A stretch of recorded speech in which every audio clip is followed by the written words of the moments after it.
Warren બફેટે કહ્યું કે અમીર બનવા માટે આ 5 ભૂલ ના કરતા. તો જાણો કઈ છે 5 ભૂલ. પહેલું છે મહેંગા ક્રેડિટ કાર્ડનો કર્જ. કે આજના સમયમાં ઘણા લોકો સરળતા માટે ક્રેડિટ કાર્ડ વાપરે છે, પરંતુ તેનો વધુ ઉપયોગ ખતરનાક બની શકે છે.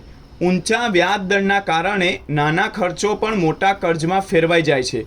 જો સમયસર પેમેન્ટ ન થાય તો વ્યાજ ઉપર વ્યાજ વધતું જાય છે.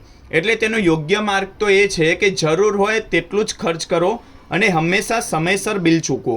પછી બીજી ભૂલ લોકો એ કરતા હોય છે કે ઘણા લોકો ટૂંકા સમયમાં એટલે કે જલ્દી અમીર બનવાની ઉતાવળ, કે ઘણા લોકો ટૂંકા સમયમાં પૈસા કમાવાની લાલચમાં ખોટા નિર્ણય લઈ લે છે.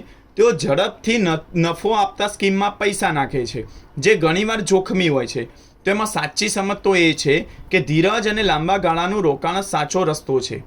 પછી ત્રીજી ભૂલ લોકો એ કરે છે કે જરૂરથી વધુ મોટું ઘર ખરીદવું.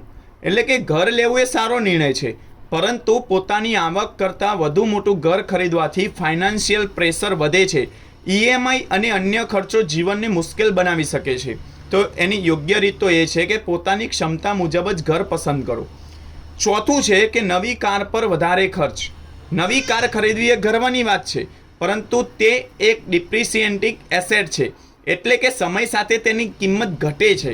ઘણી વખત લોકો સ્ટેટસ માટે વધારે ખર્ચ કરે છે. તો તેની સમજદારી તો એ છે કે જરૂર મુજબ અને બજેટમાં રહેતી કાર પસંદ કરવી. અને પાંચમું છે કે જુગાર અને લોટરીમાં પૈસા લગાવવું.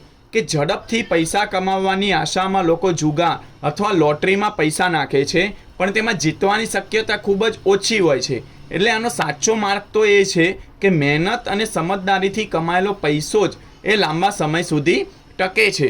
તો જો આ 5 ભૂલો આપણે ન કરીએ તો વોરેન બફેટ કહે છે કે જો કોઈ પણ વ્યક્તિ આ 5 ભૂલો ન કરે તો તેઓ અમીર બની શકે છે.